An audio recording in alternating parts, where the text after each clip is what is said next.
Now we're on to question 4. We're going to talk about patterns and capacity. Where are you at, my peeps? I know. Do you feel like this person? Yeah. So much going on. Okay. So I want to talk about this shrinking capacity model. So this is one of the concepts I talk about, and I talk about the burden of stress in a minute. This is tied to that. So how I think of when we get to the stage of having anxiety, it's because our capacity has been shrinking. What do I mean by this? Okay, you've got like three. We're going to start with the biggest, best first. Where do we start? We start with your system is supported, your capacity is wide. So you've got a big old circle, you have a capacity to hold a lot. That's when your system is supported. Now, when your system starts to get stressed, your capacity will shrink. And the longer this goes on for, now your system goes to a smaller capacity. You start to lose capacity, and things that used to feel manageable now feel overwhelming. So the anxiety shows up in the yellow circle and within the red circle, but it's not there in the green circle. So our goal is to actually help you move out of the red into the yellow and from the yellow over to the green as best as we can. What does that look like? So these words are going to come fast and furious. I'll walk you through them. So the three capacities again, yeah, you've got your high capacity, you got your strained capacity when things start to feel a bit hard, and then you have a low capacity. What might some of those symptoms be that tell us where you're at? In high capacity, you've got steady energy, your mood is resilient, you can get through things, you can get through quick recovery, and you sleep like a champ. In the picture of strained capacity, you start to get afternoon crashes of energy. You get irritable, you get anxiety showing up, and you get slower recovery from workouts and colds and flus. And your sleep starts to struggle. It's a bit restless. If that goes on too long, now you go to lower capacity. What does that look like? It looks like constant fatigue.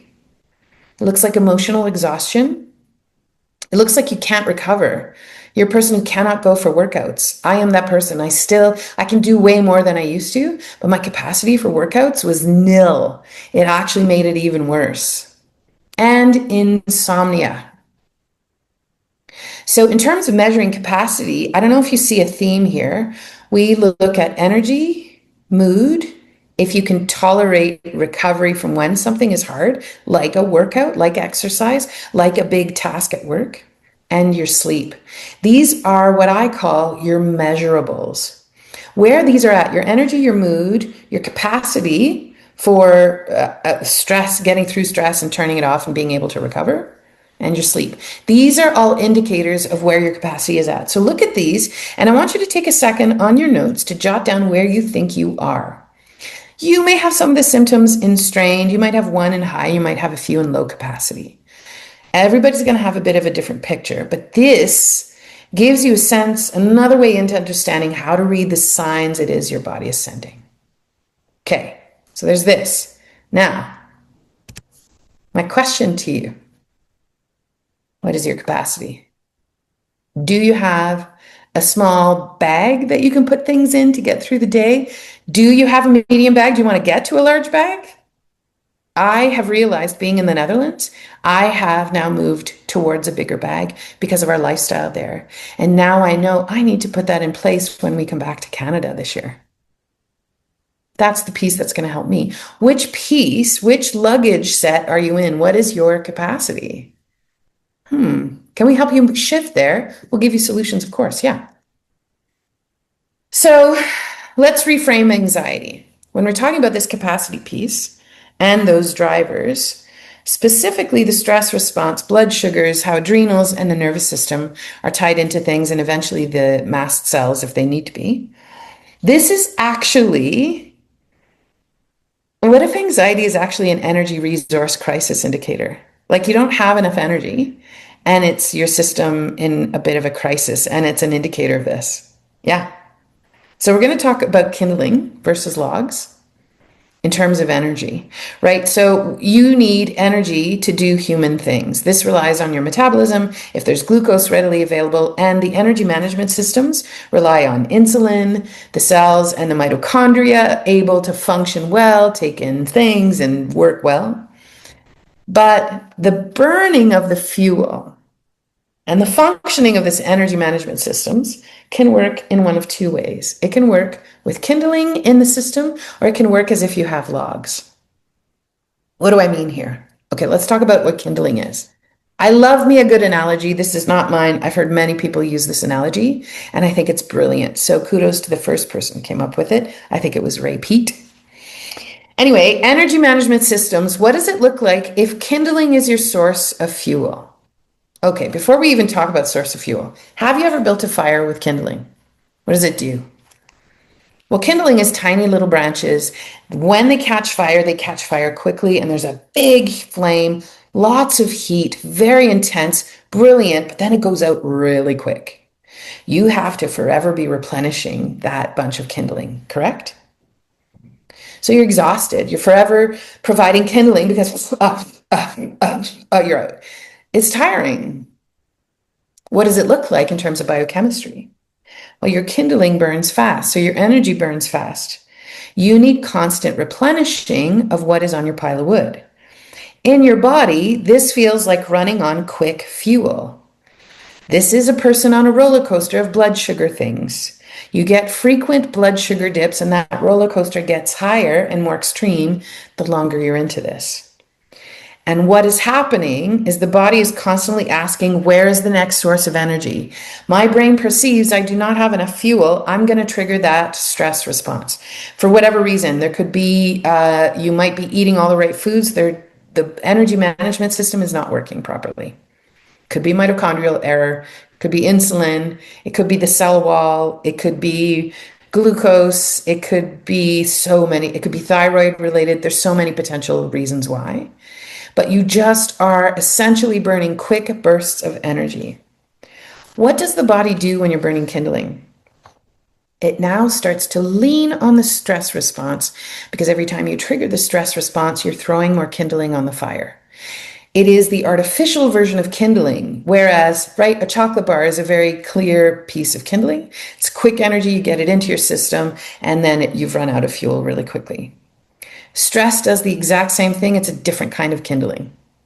So to understand, the stress response actually acts as kindling, as your source of fuel in the body.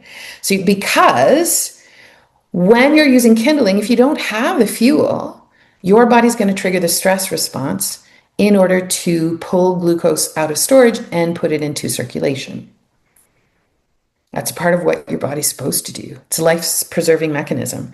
So when you're in this kindling kind of way of having energy, you are leaning on the adrenals a lot because they release cortisol. Cortisol frees up glucose.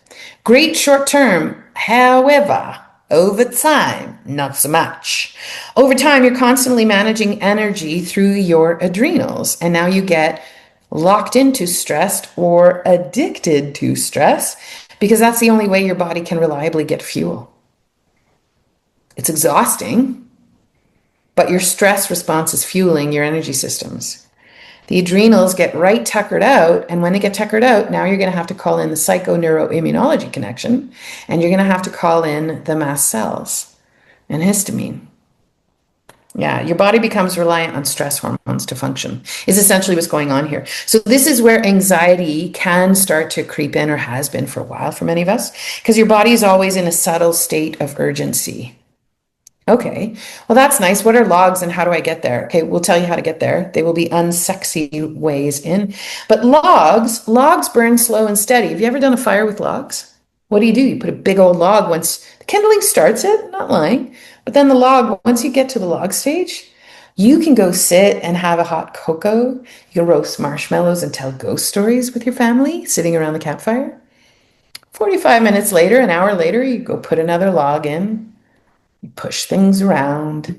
It's nice and steady heat. So nice on a starry night. God, it's the best. I love camping. Which fire do you want to build? Which fire feels like it's less likely to trigger anxiety?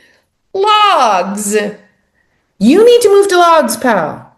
You need to move to logs. You totally need to move to logs. Okay. Now, logs, they're going to burn slow and steady. You do not have to keep running back to put logs on the fire, yeah? So in your body, it looks like more stable energy. less urgency around food, less urgency around fuel, less likely to trigger the stress response, as a matter of fact, and less reliance on the adrenals and your stress response to manage your energy. And the system starts to feel safe and supported. This is what I mean. No, I'm jumping ahead of myself. Okay. I'm just so excited. What are logs? What does it take to have logs as fuel?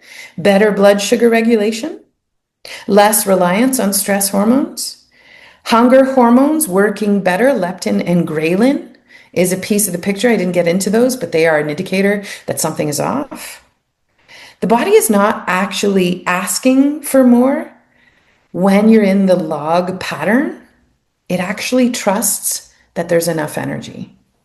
And that, my friends, is what I call creating biochemical safety. It's everything that I do with my clients. It is everything that has influenced Histamine Haven. I think it's a little bit more ingrained in my one-on-one work, but for sure it lives in both worlds.